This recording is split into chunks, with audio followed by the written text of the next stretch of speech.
Transmitter device activated. Coordinates set for Earth 2. Hey everyone, welcome to a very special episode of the Earth 2 podcast. A podcast that explores the origins and development of the DC Comics multiverse and the legacy of their Golden Age characters throughout the Silver and the Bronze Ages of comics. I'm Peter Watson. And I'm David Steele. Welcome back. Thank you for joining us. Yes, as Peter says, it's a special episode this week. We're doing things a little differently because we have some important stuff to talk about. This week's episode is chiefly prompted by the publication on the 25th of August 1970 by issue 133 of Jimmy Olsen, or Superman's pal Jimmy Olsen, to give it his full title, and also in turn, technically, by the publication on the 24th of November 1970 by issue 135 of Superman's pal Jimmy Olsen. Why these issues? Well, as you probably know, these are the issues where Jack Kirby arrived at DC Comics, took over Superman's pal Jimmy Olsen, and reintroduced, first of all, the Newsboy Legion, and then, a couple of issues later, a new version of their pal, the Guardian. Isn't that right, Peter? It certainly is, David, it certainly is. So, we're not going to read any stories to you this week, and this might be disappointing. We're just going to talk in general about Kirby coming to DC, what he did with the Newsboys and the Guardian, and a little bit about some of the other stuff that he did at DC in the early 70s. Peter, where are we going to start? Well, that's a very good point. Where do you start with Jack Kirby? Now, as everyone who's listening to this probably knows, Jack Kirby was basically one of the main driving forces behind Marvel Comics in the 60s. Everyone thinks of Stan Lee, but basically Jack Kirby pretty much designed Marvel in the 60s. Yep. He was basically the main creative force behind all the characters that you know and love from Marvel. Of course, like the Fantastic Four, obviously. Indeed, yes. The Incredible Hulk, Thor, the original X-Men. What's on the Avengers. You know, most people listening will know all this stuff. So, of course, yes. Now, Jack had previously worked for DC, on and off, through his history. Most notably in the 40s, when he worked with Joe Simon, and created such characters as the Guardian and Newsboy Legion, as the Manhunter that we discussed before, both the second Paul Kirk Manhunter and indeed the Rick Nelson Manhunter, who I'm still saying is a separate character. I'll stand by that. I agree completely. And obviously revamped Sandman and gave him Sandy the Golden Boy as a sidekick. Amongst other things, they did tons of stuff. And of course, then Timely, as it was then known, created Captain America with Joe Simon. And basically the two of them together were massive creative forces. And indeed separately, massive creative forces. But yeah, he had gone between the two companies over the years. In the 50s, he found himself at DC, doing such titles as Challengers of the Unknown, which we've talked about previously in the podcast. And he was doing a lot of the sci-fi anthologies. For example, we did an episode of Tales of the Unexpected, issue 16, which had a character that basically was a normal person who finds Thor's hammer and becomes Thor. Well then. So yeah, that was fun. But then, as the 50s were starting to come to a close, Kirby's relationship with Jack Schiff, who was an editor at DC Comics, began to sour. Now, Jack Schiff helps Kirby get a newspaper strip about the space race, but he demanded more of a finder's fee than Kirby felt was warranted. Now, the two ended up in court, and Schiff won the suits. So, Jack Kirby felt he had to return to Martin Goodman's company, Marvel, as his only viable option for supporting his family. Okay. He'd basically burned his bridges at DC then. Pretty much, yeah. Yeah. So, and obviously, history was made because that's what made Marvel. As we know, the Marvel Universe proper kicked off with Fantastic Four #1, drawn by Jack Kirby, written by Stan Lee, and came out in August 1961. The Marvel Age of Comics dawned. Absolutely. Throughout the 60s, Jack was working through Marvel, creating all these fantastic concepts, working, as you said, titles like Thor. And most often it would be him coming up with the concepts, the actual storylines, with some input from Stan Lee, and obviously Stan Lee would do his over-the-top dialogue on it, which is great fun. Yeah, it's the whole Marvel style, isn't it? When they'll talk about the plot and then the artist will draw it and then Stan will come in and write the dialogue over the top of it. Yeah. Yeah. While working in Thor, Jack had an idea for actually building up to and doing Ragnarok, the Fall of the Gods. Now, there's a rumour that he had actually planned to destroy most of the Asgardian gods and have new gods rise from them. Ah. But I can't find anything to substantiate that. That's just a rumour that's floating around. Interesting. Because he had the idea of the new gods for quite some time before that.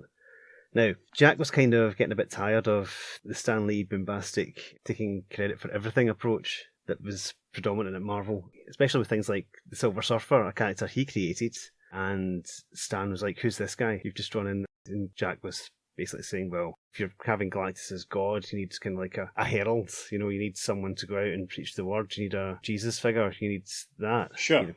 Yeah. Jack had plans for the Silver Surfer further down the line, but Stan took that away from him and basically gave it to John Buscema to do the Silver Surfer series, which totally ruined any plans that Jack had for the character. Sure. There were other things that happened as well, but that's probably one of the best well-known ones. Mm-hmm. But yeah, throughout the 60s, Jack was starting to get a bit tired of Marvel. I'm going to read a bit out from this fantastic book. It's called Old Gods and New, a companion to Jack Kirby's Fourth World. It's a Two Morrows book, and I highly recommend it. It's sensational. It's got interviews with loads of people, including historic interviews with Jack himself. There's interviews with Mark Evanier and other people like that. And Mark Evanier says, Kirby was very unhappy at Marvel in the late 60s. Put simply, he felt that he was contributing more to the scripts than Stan Lee was. But Stan was getting the writing fee and credits.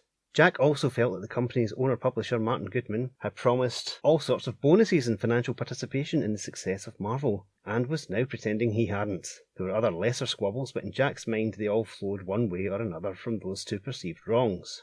Now, beginning around 1967 and continuing thereafter, Jack was approached every few months by people who said to him, in essence, I'm starting a new comic book company.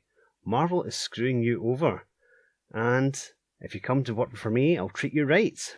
The Kirby response to such approaches was to say something like, I might be interested, keep me posted. But privately, Jack did not believe any of these wannabe publishers would ever secure the necessary financing. And even if they did, they'd never get their wares distributed. Independent News, that is, DC Comics, was the Godzilla of magazine distribution, and was not about to let a new player into their game. This is Kirby's view I'm giving you here, but it was not uncommon belief at the time. Now, listeners, think back to His Name is Cain for a moment. When we did that story from House of Mystery a few months ago. Yes, because Mark Evanier continues. In Jack's case, it was reinforced by the experiences of his friend Gil Kane, when Kane attempted to become a publisher. His Adventure House Press managed to get one issue of His Name is Savage onto newsstands, and not even very many newsstands. Then, to hear Kane tell it, pressures were brought that cost him his printer and distribution. Over a tearful lunch, Kane told Kirby that he'd been sabotaged, so that the big boys had conspired to squeeze him out of the business. Oh dear. I have no idea how true this may have been. The point is that Gil believed it, and Jack believed it. Aspiring publishers came to him and talked about putting out a new line of comics so terrific it would drive DC and Marvel off the news tracks and into the one-hour dry cleaning business. Each time Kirby advised them to forget that as a goal. Conventional comic book distribution, he told them, was a rigged game. Worse than that, it was a rigged game that was on its way out. He urged them instead to look into publishing comics in book form. There you go. Yes, Gil Kane, it's all back to that again. Yeah. As to how DC basically manipulated the whole distribution market. Uh-huh. There's a very, very sort of similar quote from Mark Evanier in the introduction in the first DC trade paperback of the Jimmy Olsen stories that he did, reiterating this, not getting enough credit, and of course Marvel was sold at this point, and all sorts of promises apparently were made to Jack that weren't fulfilled. Yeah. So again, this is another thing that's contributing to his, I suppose, his dissatisfaction. Now, back in 1967, Kinney National Services had purchased National Periodical Publications, so they were the new owners of DC Comics. Right. Now, around that time, Carmine Infantino had been appointed DC's art director. And, importantly, editor Jack Schiff had retired, removing a big impediment keeping Kirby from ever returning to DC. However, others, most notably editor Mort Weisinger, still held a grudge, fueled even more by the fact that Kirby's Marvel comics of the era were just starting to outsell DC's own. DC were still the leaders by far, but things were changing. But Carmine, who'd worked for Kirby and Joe Simon's studio years before, he didn't have any resentment. Instead, he thought the potential of hiring away Marvel's top creator would be a feather in his cap. So, in 1969, when Infantino was promoted to editorial director and Weisinger announced he'd be retiring, which he finally did in June 1970, the only thing stopping Kirby from working for DC was the prospect of securing a better situation at Marvel. And Infantino was intent on getting Kirby over to DC, so he was going to give him the best deal he possibly could. Now, one account had Infantino visiting the Kirby's home for Passover, which would have been in April 1969. But there's another account that says he met with Carmine at an LA hotel to discuss the possibility of moving to DC. And I've got a quote here from Jack Kirby. It's from an interview in 1982 in Comic Scene issue 2. And it says, I was living here in California, in Irvine. I get a message that Carmine Infantino is out in California and wants me to come up to his hotel. To make it short, they wanted me to save Superman. I said, well, I wasn't too happy with what was happening at Marvel. I thought maybe this is the time to change. And there's a quote as well from an interview with Carmine Infantino from 1999 that also recalls these events. Carmine says at this meeting, Jack Kirby then trotted out 3 pieces, The New Gods, Mr. Miracle and Forever People. He said, these I want to do, but I won't do them for Marvel. Wow. Yeah. Let's pause on that for a second. Imagine he had stayed at Marvel. Yeah. You know, would we have seen Mr. Miracle in the MCU by now, etc.? Crikey. Would the Eternals have ever happened? You know what I mean? Yeah, I've got a feeling the Eternals wouldn't have happened if New Gods was allowed to continue. A couple of years ago, listeners, before the movie came along, I put together a full set of the 70s Marvel Eternals series, and I didn't get very far. It must be said. And as we'll discuss later on, I haven't read very much of the New Gods stuff either, but I think the New Gods is better than the Eternals, quite frankly. Yeah, I would definitely say so. So much richer, so much richer. Uh-huh, without a doubt. Anyway, back to the plot. One of the things Carmine promised Jack was that he had full editorial control over his comics, and they were going to be published bi-monthly to give him a chance to actually get them done. So Jack was going to be writing, editing and dialoguing his own comics, which he'd been clamouring for. Now, Jack's overall plan was basically he would establish this line of comics. It's almost like he'd have his own imprint. Sure. After they were established, he was going to move on to new projects and have people that he had trained up to take over those existing projects. At this time, roughly, he hired on Mark Evanier as an assistant, and Mark actually indeed contributed a couple of story ideas. He downplays it a lot in this book, but in a sense, literally just 1 or 2 of them were mentioned in passing, but I think he possibly had a bit more input than that, given how much he worked on the New Gods later on. Of course, yes. So there's another interview with Jack Kirby from 1971, again quoted in the New Gods book, saying, I can only say that DC gave me my own editing affairs, and if I have an idea, I can take credit for it. I don't have the feeling of repression that I had at Marvel. I don't say I wasn't comfortable at Marvel, but it had its frustrating moments, and there was nothing I could do about it. When I got the opportunity to transfer to DC, I took it. At DC, I'm given the privilege of being associated with my own ideas. If I did come up with an idea at Marvel, they'd take it away from me, and I lost all association with it. I was never given credit for the writing, which I did. Most of the writing at Marvel is done by the artists from the script.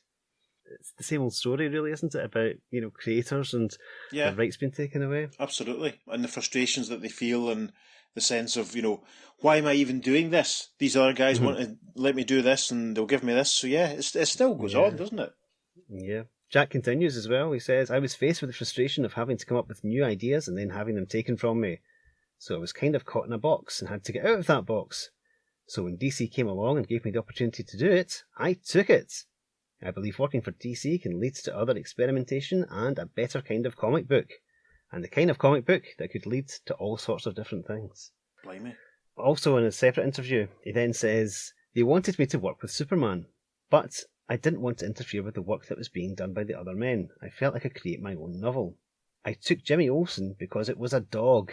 It didn't have the sales of Superman, and I felt the best way I could prove myself was taking a book that was slow and speeding up its sales. Yes. That way to prove yourself. And so I took Jimmy Olsen, and Jimmy Olsen became part of the series of books I did for DC. They all made money. Jimmy Olsen was making money. DC couldn't believe it. Now, this ties into the kind of apocryphal story that when Jack went to DC, he said, give me your lowest selling book. Yes. And they said, yep, here's Jimmy Olsen, because Jimmy actually was a top 10 book, roughly at the time, yeah. I think he was the lowest selling of the Superman family books. Yeah. But still, it was making money. Yeah, because Mark Evanier says in introduction to Volume 1 of the collected Jack Kirby Jimmy Olsens that basically Jack didn't want to get in anyone else's road, so he took a book that didn't have a creative team on it at that point. Mm-hmm. It wasn't so much that nobody wanted to touch Jimmy Olsen, it was just, because bear in mind, we're not too far away from issue 233 of Superman. That came out in November 1970. Mm-hmm. That's the famous one with the Neil Adams cover of Superman breaking the kryptonite chains, Kryptonite No More. No More, indeed. So obviously there were plans for the main Superman title. Yeah. Uh-huh. So it was probably safer just to steer Jack towards Jimmy Olsen and let him go nuts, basically. Yeah, that's true. Mark Evanier also says in the book here that Jack was promised all sorts of things on a casual basis. Carmine would say, yeah, sure, we'll discuss that. But I don't think he really got any firm promises. Carmine understood that Jack wanted to launch books and then turn them over to others, but he never promised him it would happen. And even if he had, Carmine would often say things like, I want to do this, but the guys upstairs are overruling me. Interesting. Basically, DC kind of felt that if they've got these books that are selling by this creator, why would they change creators on it? Sure. That makes sense, yeah. Yeah, from a business point of view, but from an artist's point of view, he wants to go out and create more stuff. Sure. So that kind of leads us up towards the end of the Fourth World era of Kirby. And then obviously those titles kind of fell by the wayside, and other titles like, Demon, Commandy, and OMAC and all that rose from the ashes of that. And he had a short period, of course, we can't forget, working on the losers in the pages of our Fighting Forces. Of course, yes. Completely unlike any other losers stories, but, very interesting.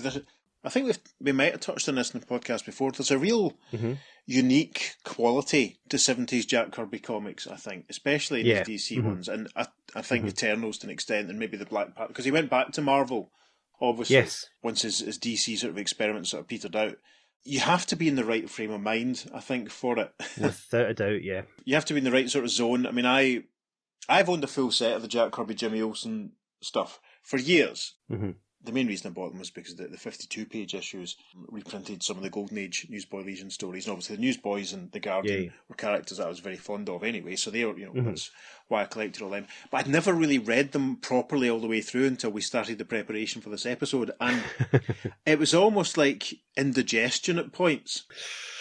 Oh dear. And I don't mean that necessarily as a bad thing, because, you could eat chocolate cake for every meal, or you could eat pizza for every meal, but you'd get a bit tired of it eventually, so it's good to mix it up. Yeah. So cramming on all this Jimmy Olsen, Jack Kirby stuff, whilst it was great, it was like, I need to go for a walk now, walk some of this off. It's a bit rich.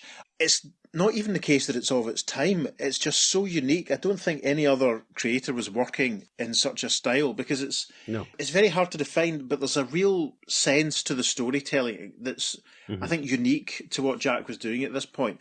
I mean, in some regards, the layout is very similar to a lot of his Marvel stuff, but obviously because he's writing it himself, it's maybe a little clunkier, a little unpolished compared to maybe what some of the other people like Stan might have done over the top of it. And the artwork almost borders on caricature sometimes, the way some of the characters are rendered. And this is where I have to be brutally honest and say that I haven't really read an awful lot of the 70s Kirby stuff. I've dipped in here and there. Gasp. I've got the hardback collections of stuff like The Demon and The Losers and OMAC. I had a few issues of New Gods and Forever People here and there because of the reprints, and I'm kicking myself that I don't still have New Gods because of what you told me about the Manhunter stories not being reprinted. You've probably read a lot more of this than me. Is that sort of fair? Yeah, it's interesting. I'm kind of like the flip side of you there, because I've got full runs of the New Gods, Mr. Miracle, and Forever People. But I've only got a spotty Jimmy Olsen collection from this period. Right, see. But I've not always loved Kirby. Kirby was one of these artists that I really liked as a kid before I actually knew who it was. Sure. Then as a teenager, I was like, oh, what's this? Oh, I don't like this, blah, blah, blah. And then I grew up and saw what he was actually doing, and I thought, this is phenomenal. Yes, it is phenomenal what he's doing. But as I say, I found when I was reading the Jimmy stuff in preparation, the more I read, the easier it got to read it. Because you get more in tune with what Jack was trying to do. I think on balance, you must have read a heck of a lot more of the New God stuff than I have. Yeah.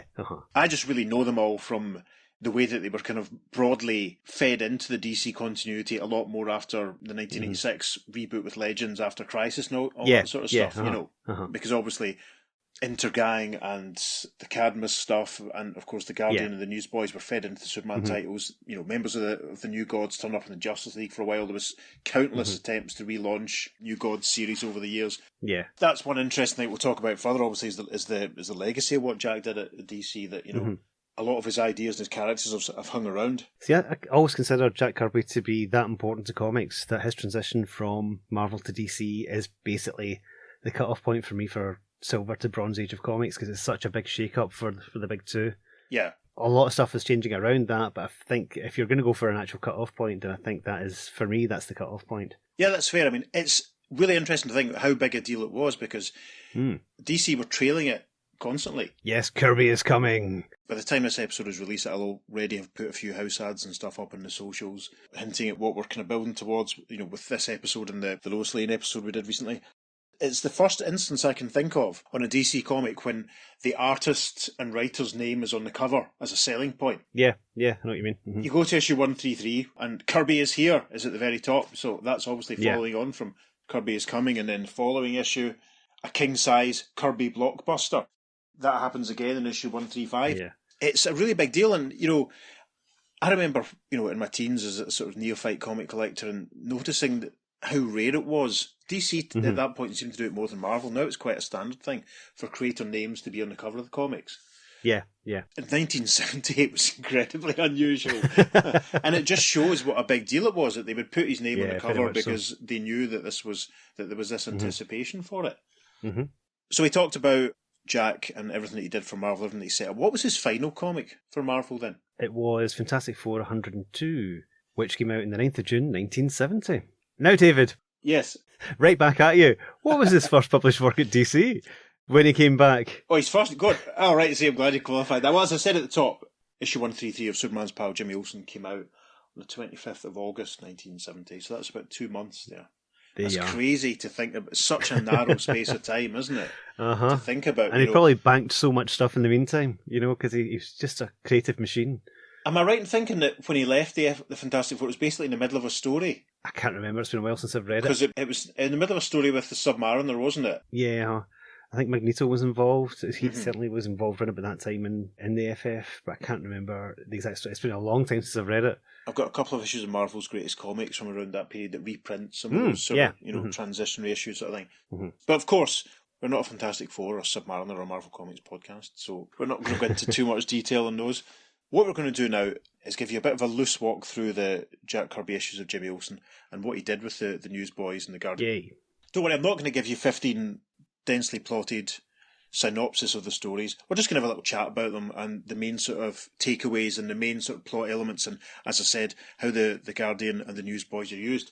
So the Newsboy Legion and the Guardian first appeared in Star Spangled Comics issue 7, and that was published on the 4th of February 1942, and they ran all the way up to issue 64, which was published on the 6th of November 1946. Peter! Yes? Can you remember when you first encountered the Guardian and or the Newsboy Legion? I can't remember the Newsboy Legion at all. Probably in one of the Jimmy Olsen comics that I got when I was younger. One of these comics we're about to talk about, but I couldn't narrow it down to one. Guardian, I first remember hearing of the character when Mal Duncan took on the persona in an issue of Teen Titans much later on. I had no idea about this character. Which we will talk about those issues, obviously. Mm-hmm, when we get to them. Mm-hmm. What about yourself? Well, I've been trying to remember, and I think... Now, bear in mind, throughout the 80s, I wasn't really reading DC Comics and was a Marvel fan from about 1985 onwards. With a couple, dipping my toes in with DC briefly during sort of 86, 87, but became a committed DC fan sort of late 91, early 92. Mm-hmm. And the Guardian, more so than the Newsboys, was being used quite regularly in the Superman comics at this point. Yeah.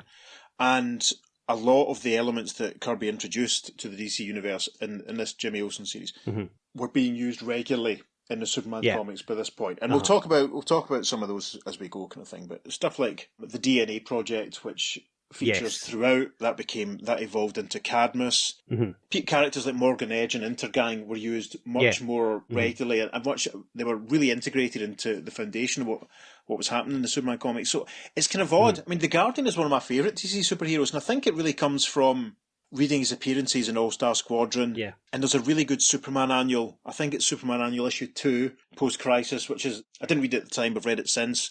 That was the one that really introduced the Guardian and the Newsboys properly and set up their kind of contemporary, modern sort of status quo. Excellent, yeah. If we did a Patreon, listeners, we'd probably do the story from the 40s where the Guardian and the Newsboys teamed up with the Boy Commandos and Sandman and Sandy. Yeah. Maybe we'll do that when we get to the very end of our project. Maybe we'll go back and do that one just for the sake of it. Yeah, maybe.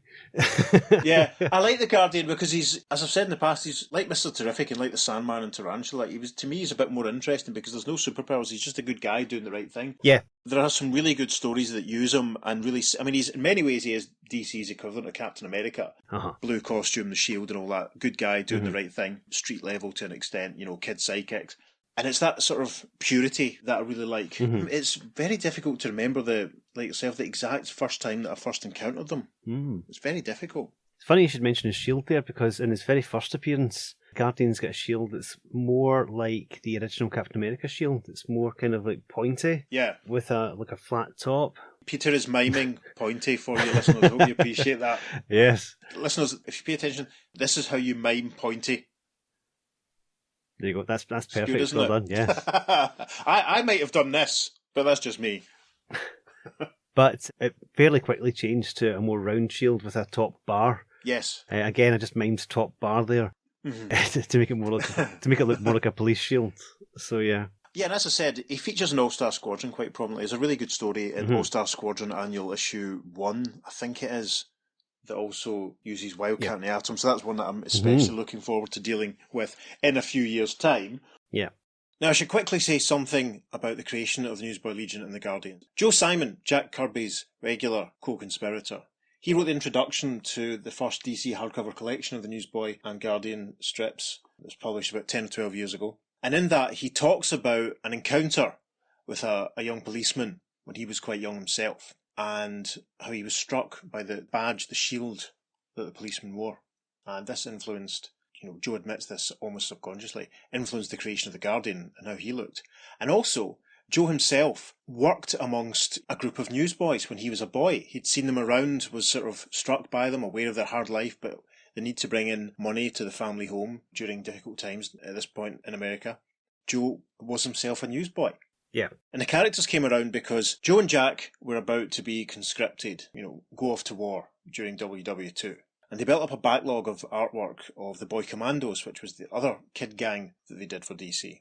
So much artwork was built up that their editor, Jack Leibowitz, commented, a lot of these kids, they all look the same. What if we changed the look of them? They could almost pass off as other characters, and that's basically what they did. So the way Joe tells it in his book is that the Newsboy Legion comic strip came about basically because they had a surplus of Boy Commandos strips, so they just reworked them, created the new characters. So that's how the Newsboy Legion was born. Yeah. Now, there were 4 members of the Newsboy Legion. We had Gabby, who was a small boy with dark hair, who talked a lot, hence his name. There was Scrapper, who was a small boy with red hair, wore a cap. He was a bit more rough and tumble. There was Big Words, who was a taller kid with glasses, the clever one, essentially. And there was Tommy, who was the most ordinary, I suppose, the most regular kid. And the Guardian, we should talk about the Guardian's uniform. Yeah. Very distinctive. Blue unitard, yellow shorts, yellow boots, a yellow helmet, I suppose golden helmet. And, as we've discussed already, he carried a shield. So now we're going to start the low-key, gradual, quick walk through the issues which Jack did for Jimmy Olsen. Issue 133, and don't worry, listeners, I'm not going to blind you with a whole list of publication dates. But issue 133 basically starts off with Jimmy Olsen meeting the Newsboys. Yeah. Scrapper, Big Words, Tommy, Gabby, and their new pal, Flipper Dipper, who we will probably talk about in a moment. And they're introduced basically as being the sons of the original Newsboys, because the adults, they don't pop up until issue 135. But that's interesting because I think in the modern comics, I can't remember when it was, I think it might have been that aforementioned Superman annual, it's established that the younger Newsboys who are cutting about, as we say in Glasgow in the present day, they're clones of the original. Yeah. But that's not something that's stated throughout Jack's Jimmy Olsen run. No. The boys are identical. Yeah, to the 40s version. Yeah. Throughout the series, you see that there are clones of Gabby working in communications in what became Cadmus as the DNA project. There are lots of cloned little, but they don't. It's interesting because they don't use the term clone; they use the term replica. There's lots of little replica versions of Scrapper as soldiers.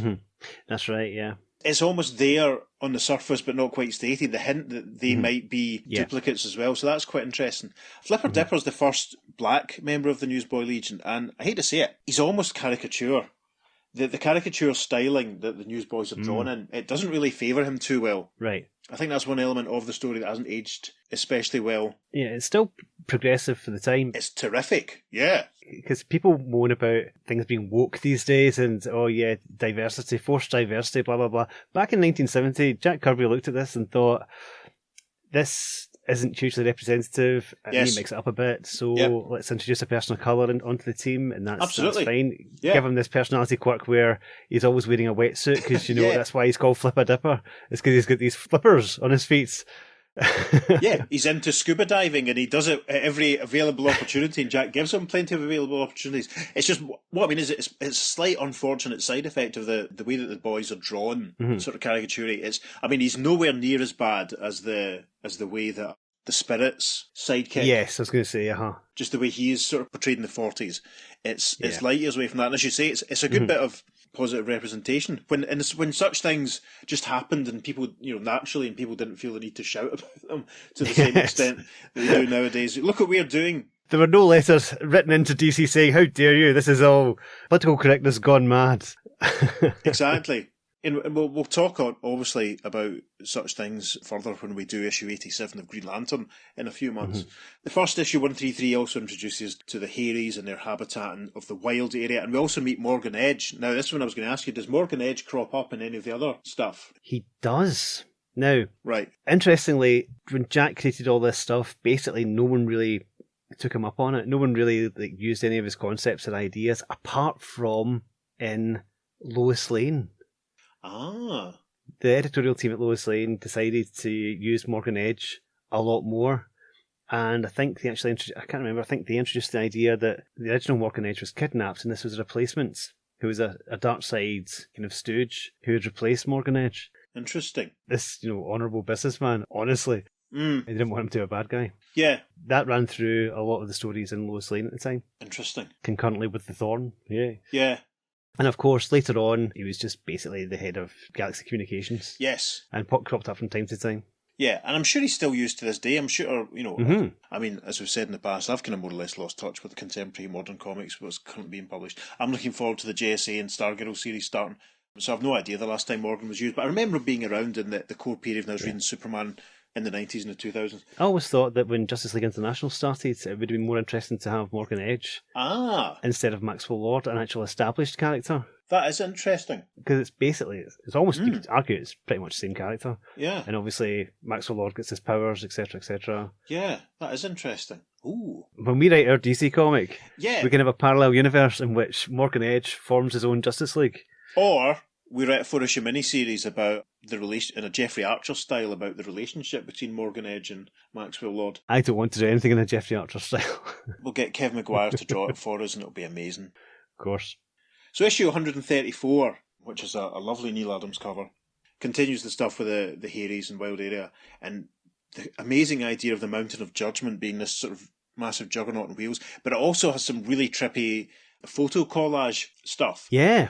Which compare it to anything else that DC is doing, and it's at this point it's out there, it's tremendous. Because Jack had done some of that in his Fantastic Four stories as well. Of course, yeah, exactly. It's the sort of thing I'd like to see more of, quite frankly. Yeah. Bring back photo collages, because we get a few of them through this series. Issue 135, published on the 24th of November 1970. That's the one that brings back The Guardian properly. Mm-hmm. Yay. We were introduced to the Evil Factory, which is basically a sort of, as it sounds, a sort of evil version of the DNA project. And listeners, I'm being very loose and vague with my descriptions here. The basic notes, because if we do it properly in depth, we'll be here all day.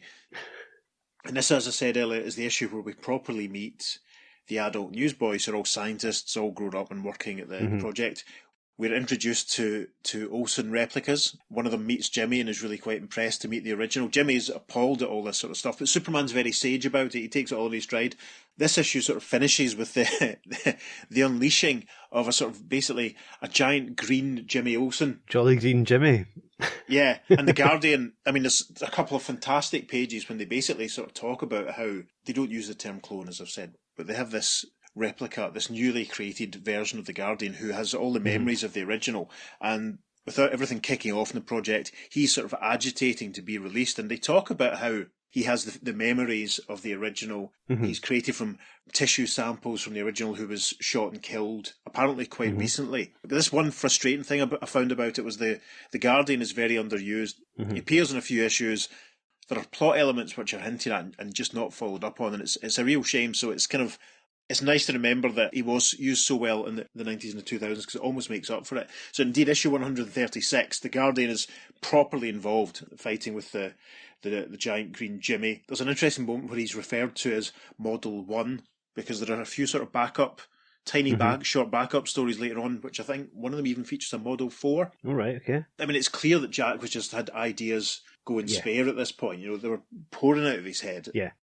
We also meet the character of Dubelex in issue 136. Yes. Who's, again, someone that was used an awful lot in the 90s Superman and Superboy and 2000s comics.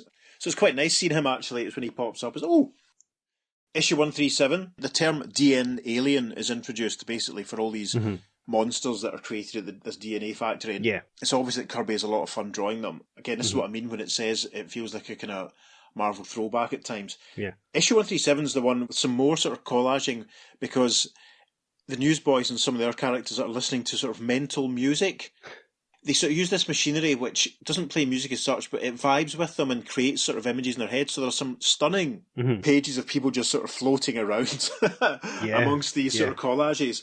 That's quite an interesting one. Issue 138, I've written my notes here, very Kirby. Morgan Edge is really a baddie at this point. He's trying to leave Metropolis because it's about to be, blown up because they're going to blow up the DNA project.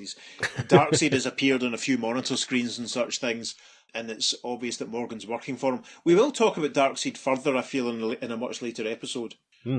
Superman is terrific in issue 130, and this is probably the point where we should talk about how the DC high-ups weren't very happy with the way Jack rendered him and Jimmy. That's right, yes. So artists like, Vinnie Coletta, Murphy Anderson, and Neil Adams on some of the covers would basically redraw Superman and Jimmy's faces so that they looked more like the traditional versions. The house style, as it were, yeah. Yeah. It's almost like that way when they got Tom Palmer to ink everything for Marvel at certain points in the 80s, so that Avengers and New Mutants look exactly the same, despite the fact they had different pencilers. This is the one where it's really, it becomes almost jarring that Jack's stuff is just so stylized, so full on Kirby. Yeah. And yet you have a regular Jimmy and Superman face. It's very, very trippy. It's almost surreal, actually. I mean, you get a proper juxtaposition. One thing that's, as I said, the deeper I got into these comics, the more I enjoyed. And this part of it was it was almost like live action versions of Superman and Jimmy were being like almost green screened into a cartoon. Sure, yeah. That's what it feels like. Yeah, it's so lurid. It's terrific. Issue 139 is when Clark meets the Guardian, and that's quite interesting. A bit of a chat about the Guardian's relationship with the original. And we're also introduced to a character who recurs throughout the rest of the series, who is one particular unique individual little cloned soldier version of Scrapper. So he basically lives in Scrapper's pocket for the duration, and he's tremendous. Issue 139 is quite funny because Gabby has a cold, so the Newsboys aren't able to go off on the adventure. And this is the one where Clark is tricked into, a sort of weird space capsule looking thing and gets transported elsewhere. And it's also the first of two issues featuring the comedian Don Rickles, which led to the famous cover of issue 141, which has the caption at the top, Kirby says, "Don't ask, just buy it." And as the photo cover of Superman and the Guardian rushing towards the reader, holding a photograph of Don Rickles as the other Rickles character that they introduce and Jimmy run behind them. I don't know very much about Don Rickles. Do you know much about Don Rickles? I know nothing at all about Don Rickles. He wasn't on the radar over here, I'll be honest. Yeah. Apologies to any Don Rickles fans in the States. Now, we don't know much about Don Rickles, as we say, but helpfully, Mark Ivani's introduction to the Jimmy Olsen trade talks about how he and Steve Sherman were big fans of the Don Rickles comedian and suggested to Jack that he could cameo. Apparently, they contacted Rickles' press agent to get permission to do it, so it was all legit. Sure. And apparently it was a little divisive. Don Rickles himself wasn't too happy about the way it turned out, but it's a fascinating thing to think about. And I suppose it ties in with our chat about Twiggy appearing as a real life person and such things in the past. And the cover to issue 141 was homaged many years later on the cover of an issue of Superman Man of Steel. So look out for that one in the socials over the next few days, listeners. So, further in issue 139, the boys go exploring. So issue 140 is an all reprint issue. It doesn't feature any new stories by Jack or anything. But issue 141 is the issue which continues the Rickles story, but it's also the one where Clark, out in space, meets Light Ray, which is actually quite exciting when it happens. And I'm not sure if this is before or after the publication of issue 1 of Forever People, but that also is when Superman starts to interact more with everything that Kirby was doing in the sort of fourth world sort of style. And the rest of issue 141 can basically be boiled down to the Guardian versus Intergang. The Guardian and Jimmy being involved in these sort of, very urban sort of stories. It's a nice contrast with the rest of it. Issue 142 This is the Man from Transylvania story, where Morgan Edge's secretary, Miss Conway, the beautiful Miss Conway, is afflicted by long-distance vampirism. As you do. There's a bit of chat in the Mark Ivani introductions to these collections where he talks about the slight relaxation of the comic code at this point. Mm-hmm. And it's basically an excuse for Jack to draw a couple of issues of Superman fighting like Frankenstein's monster and Dracula and the Wolfman. It's all very distracting. Now, 142 continues the Newsboys' underground explorations. I was reading this all through and sort of going, what?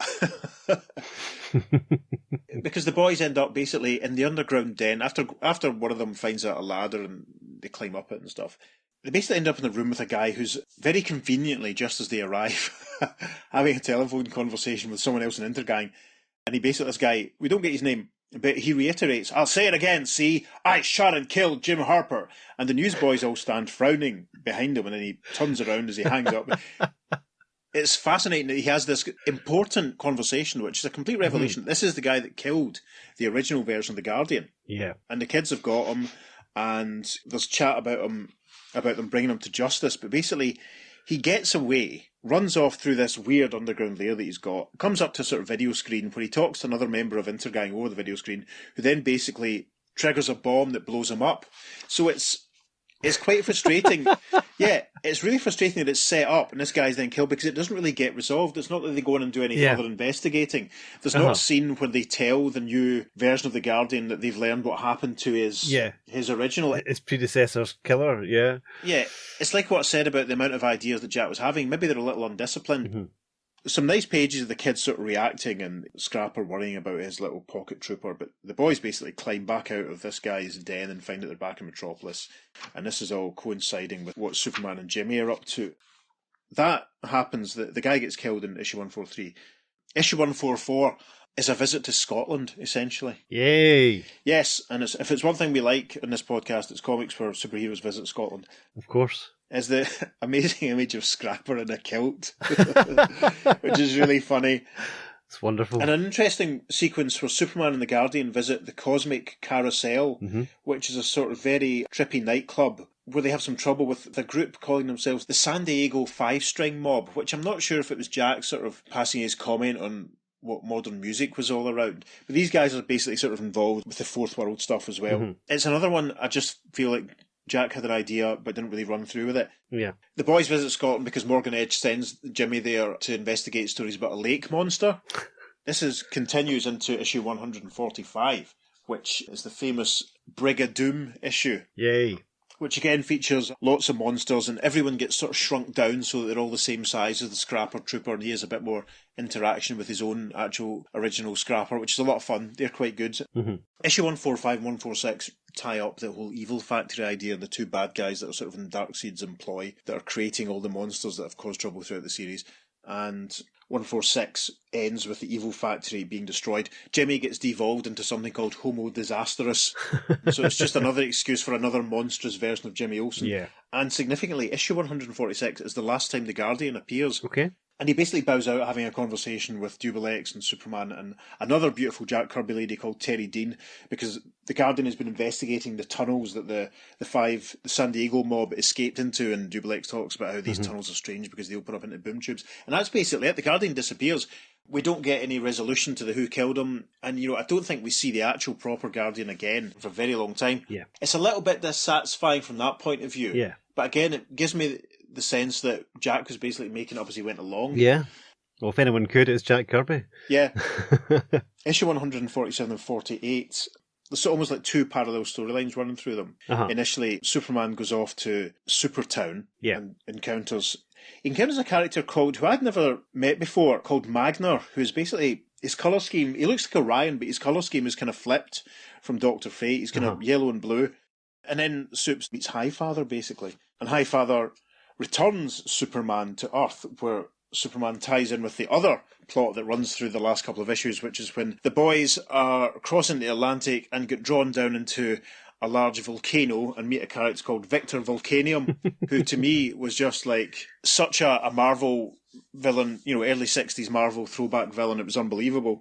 Victor was a hot air balloonist who was marooned in this volcano years ago and has built up, robots and a small civilization, and he's very, very tall, and it's just like, it's almost like Jack sort of brainstorms things and ideas and it just puts them all together without sort of thinking about how coherent they might be. But it works. Oh yeah, without a doubt. You're reading it going, wow. Uh-huh. And basically, issue 148, which is the final issue that Jack worked on under a gorgeous Neil Adams cover, which I think was actually, if memory serves, was the first one of his run that I bought.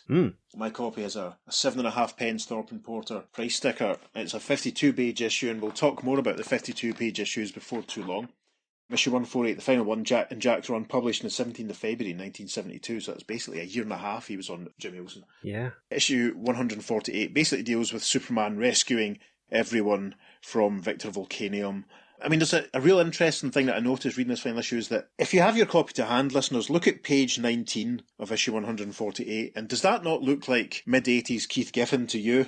I thought I was reading, an issue of the 5 years later Legion of Superheroes at a couple of points, You could... Page 19, is it? Yeah, page 19 of 148. Do you see what I mean? Oh, yes. Yes, without a doubt. See that second panel especially. And the third. Yeah, and then if you go to page 21 as well. Yeah. Yeah, it's fascinating. So basically, they trick Victor Volcanium and there's a massive explosion. That's all you really need to know. It's very abrupt. He sort of blows up and Superman gets a line that says, "And so ends Volcanium's," I've been mispronouncing his name, "so ends Volcanium's madness." And then they basically sort of roar off into the sunset. And that's basically it.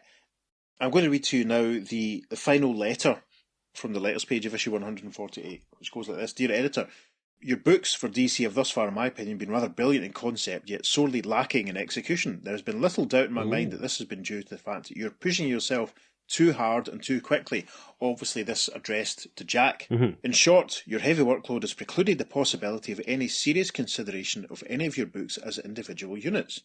Each issue of Jimmy Olsen has been heretofore a simple comic, apparently designed for no other purpose than to advance your New Genesis Apocalypse series one small step forward." And that's true. Reading through them, there are hints about what's going on in this other stuff.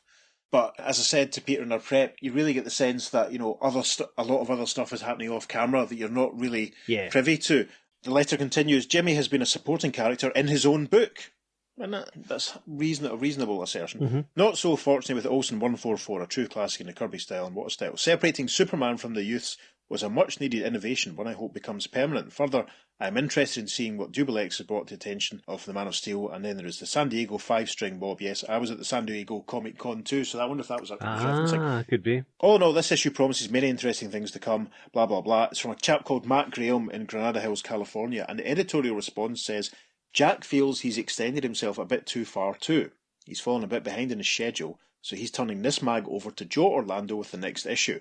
He needs more time for his other mags, including a new one he has in the works." So this was published in 72, so Jimmy sort of reverts almost to type with the next issue, runs on for another year or two, and then metamorphosises into Superman Family.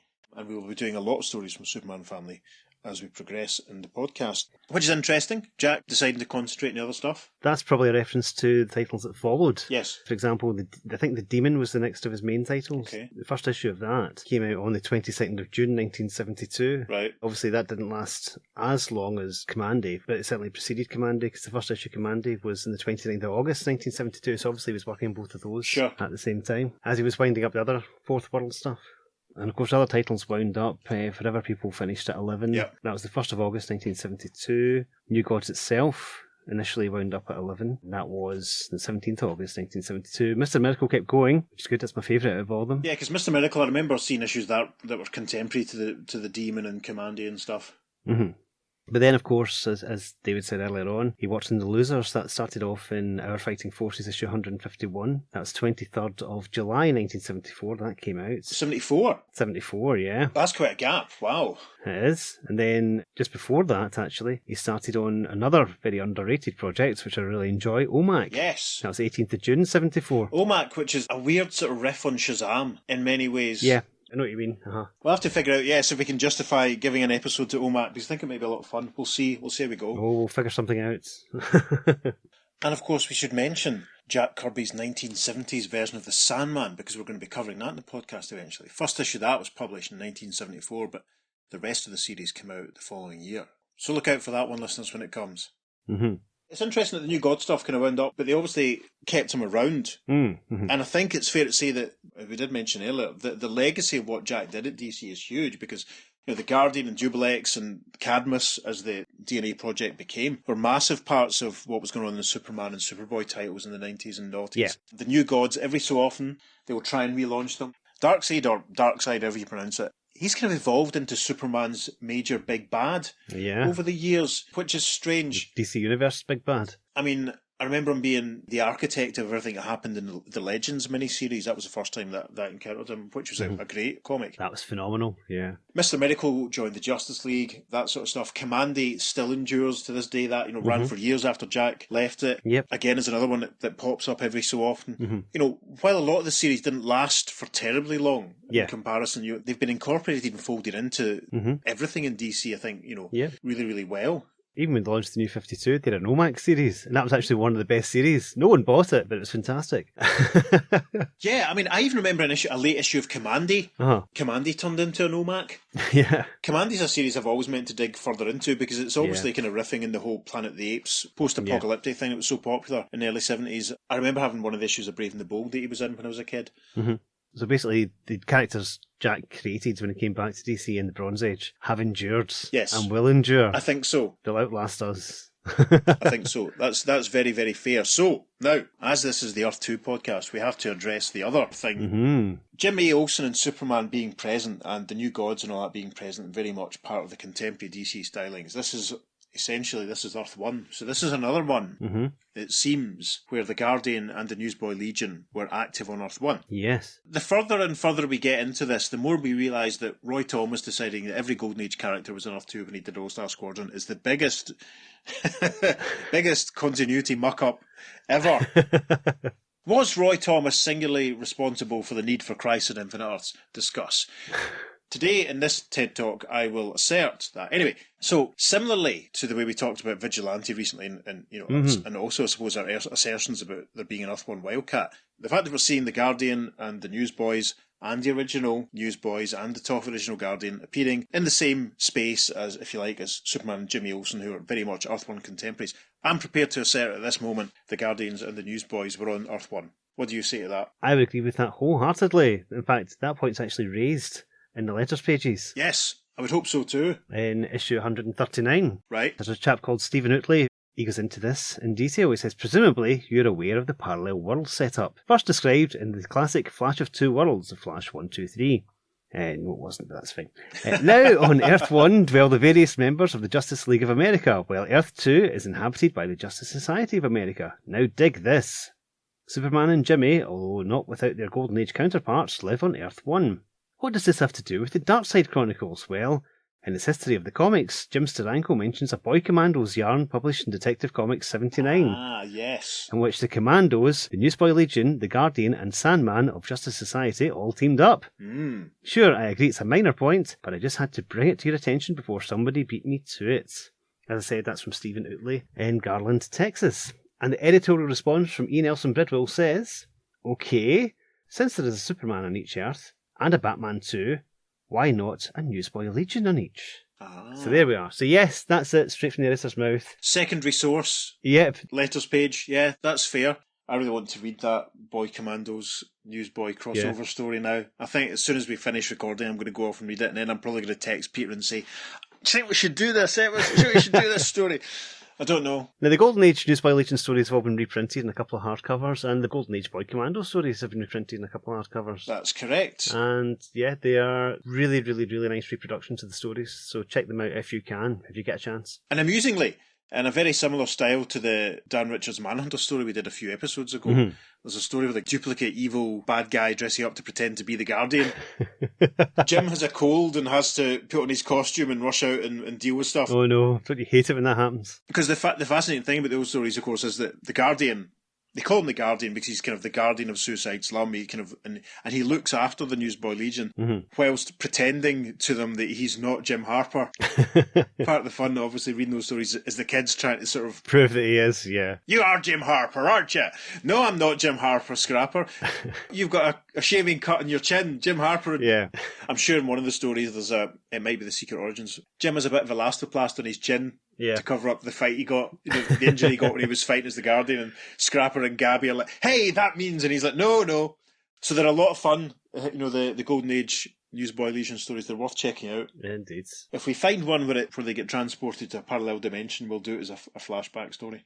We will. So yes, that was a great letter we got there from Stephen Outley. If you want to write to us with a great letter, you can email us at theearth2podcast@gmail.com. Make sure you follow us on social media, because we'll be putting up some interesting content for this. Kirby-tastic, bombastic content. Yes, lots to come. We haven't read any stories this week, but I'm going to post a few of the covers from this series, a few foreign covers from this series, as I may have mentioned earlier, a couple of homage covers, and I've tracked down a couple of dozen foreign reprint covers of some of these stories as well, and as well as some other Guardian and Newsboy related stuff. We'll put all of this up on the socials just to brighten your day as usual over the next week or so. Indeed, if you want to see that and more, on Facebook and Instagram, we're at the Earth2 Podcast, and on Twitter, we're at podcast_Earth2. And you can find this and all our other episodes on our website, and that is theearth2podcast.com. If you're feeling generous, you can go to wherever it is you receive your podcast and leave us a positive review. That would be lovely. If you're feeling more generous, you could go to our coffee page and buy Peter the price of a beverage. That would be even more lovely. But failing that, thank you for listening. Yes, thank you. And on that note, I've been Peter. And I've been David. Take care. We'll see you soon on The Earth2 Podcast. Transmatter cube activated. Return coordinates set for Earth Prime. Oops, a daisy. My ring caught on the decade-old sellotape.